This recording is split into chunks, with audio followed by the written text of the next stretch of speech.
El día 4 de diciembre de 2016, hace escasamente 3 días, ocurrió en la provincia de Málaga, en la región de la Costa del Sol Occidental, un fenómeno meteorológico inédito.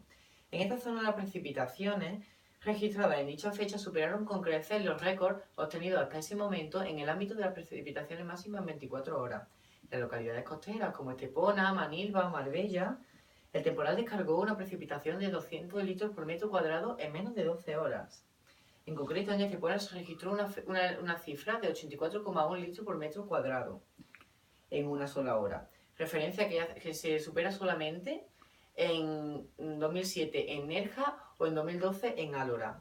Aquí en esta imagen, por ejemplo, podemos apreciar perfectamente cuáles son esas proporciones. Aquí en Manilva se pueden observar perfectamente que se alcanzaron los 279 litros por metro cuadrado aquí del día 3 al día 5 de diciembre. En Estepona 275 litros y en Marbella 265. Esas fueron las precipitaciones que alcanzamos dichos días. Entonces son muy elevadas para la media que se solía tener en esa región. Además, la ciudad de Málaga capital también sufrió un fuerte temporal y se alcanzaron precipitaciones máximas de 60 litros por metro cuadrado en una sola hora.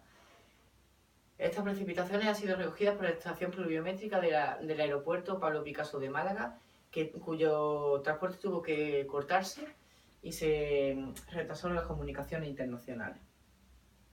Hace bastante tiempo que no se repite este fenómeno, desde el año 1989, hace 25-30 años, que no se repetía algo así, pero sin embargo en esa época se puede observar perfectamente que no es con la misma intensidad que ahora, porque se produjo de una forma más constante y a lo largo de un periodo de tiempo. Sin embargo, aquí ha sido todo tan intenso que ha provocado unas consecuencias desastrosas. Además, he de decir también que la vertiente mediterránea de los ríos pues está caracterizada por tener unos ríos de caudal muy irregular, con caudales secos durante el verano y bastante caudaloso durante el invierno. Es decir, que la única vía de evacuación de las aguas cuando llueve son estos torrentes, ríos o arroyos que se ubican en las montañas y que vienen a desembocar al mar. ¿Qué pasa? Que durante la época de la construcción masiva en España se ocuparon parte de caudales y de zonas destinadas a la evacuación de dicha agua. Y entonces el resultado de ello fue que cuando ocurren este tipo de fenómenos, pues se colapsen dichos caudales y estas zonas que han sido ocupadas por el ser humano se inunden y acaben devastadas totalmente. Ahora vamos a intentar poner una imagen de cómo quedó el pueblo de Salví de Sabinilla, municipio de Manilva, tras dicha tormenta. Aquí podemos observar perfectamente cómo el agua llega a la altura de las ruedas de los coches. El suelo es imposible de observar. Entonces, pues, podemos ver que fue un desastre. Allí todos los comercios y las plantas bajas se inundaron de agua y todo el mundo ha tenido que necesitar ayuda. Los servicios de emergencia registraron más de 700 llamadas esos días. Además, este temporal ha tenido unas consecuencias desastrosas y ha cobrado la vida de 2 personas. Una joven rumana de 27 años en un sótano de un club de la localidad de Estepona, que no le dio tiempo a avisar a los servicios de emergencia, además de un trabajador de la empresa Endesa de electricidad que al intentar dar el suministro de luz a una determinada zona del pueblo de La Línea en Cádiz, su coche fue arrasado por una tromba de agua y murió en el acto. Los servicios de emergencia no pudieron hacer nada con él.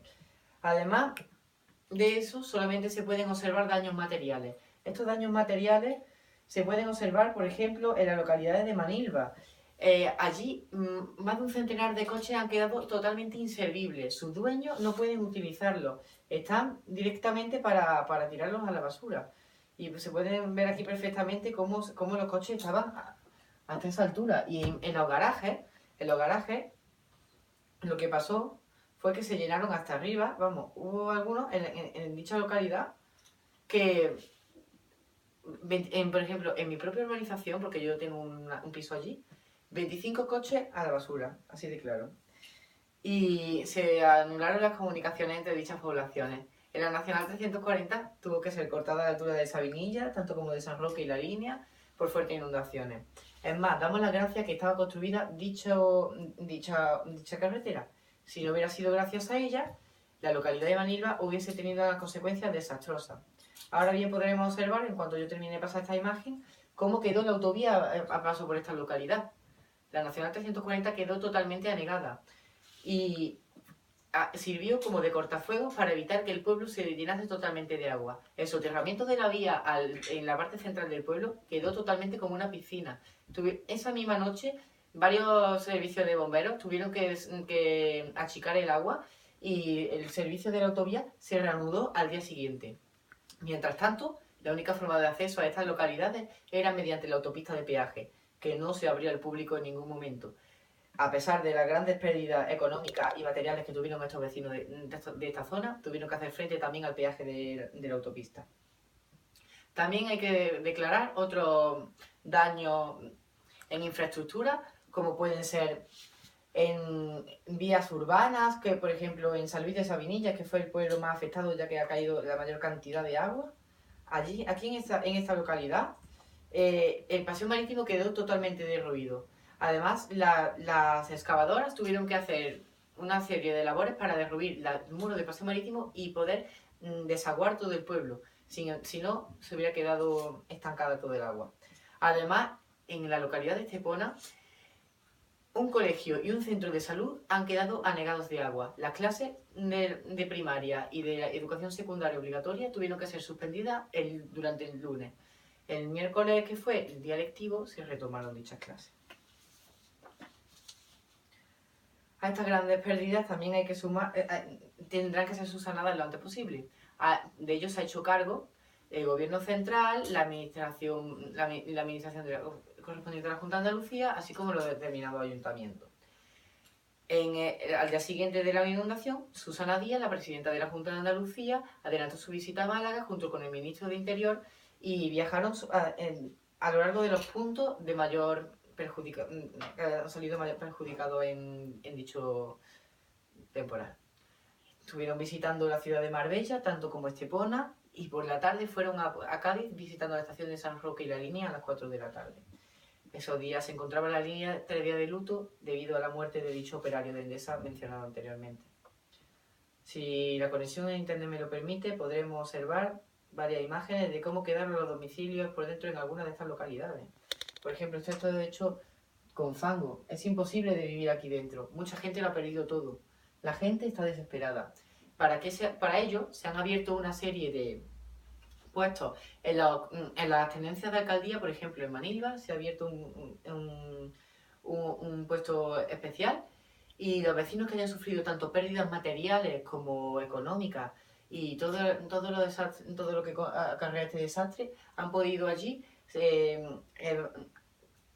comunicarse con el ayuntamiento y a través también de sus compañías de seguros respectivas para poder así recibir una serie de indemnizaciones o algo que le ayude. ¿Qué pasa? No solamente nos vamos a interesar por las pérdidas económicas y materiales, porque esto puede ocurrir en cualquier parte del mundo. Lo único que pasa es que nos debemos de dar cuenta así de la diversidad del clima, además de sus posibles imprevisiones. La Agencia Estatal de Meteorología, la AEMET, estudia los fenómenos climatológicos, dándonos unas previsiones del tiempo día a día, pero con un cierto margen de error. Dentro de este margen de error se engloban ciertos fenómenos que no están apuntados con tanta precisión. ¿Qué pasa? Dicen los vecinos. No nos han avisado de lo que pasaba. No, no es así. Siempre puede haber una serie de variaciones. Estos errores son bastante bajos, pero son existentes. Entonces, gracias a Dios, ha sido bastante efectivo el trabajo de los servicios de emergencia y de los ayuntamientos que se han puesto en mano de solucionar dichos problemas y daremos las gracias a que podría haber sido mucho peor y sin embargo estos fenómenos climatológicos han sido bastante bien solucionados. Ante todo decir que esperemos que se recupere todas estas poblaciones en la mayor brevedad posible y que así es el clima. A veces nos toca alguna zona del mundo, otras veces a otra, y cuando nos toca más de cerca es cuando de verdad nos enteramos. Sin embargo, esto pasa día a día. Muchas gracias. Mi nombre es José Javier Guerrero Criado y soy alumno de primero de Ingeniería Agronómica de Medio Rural.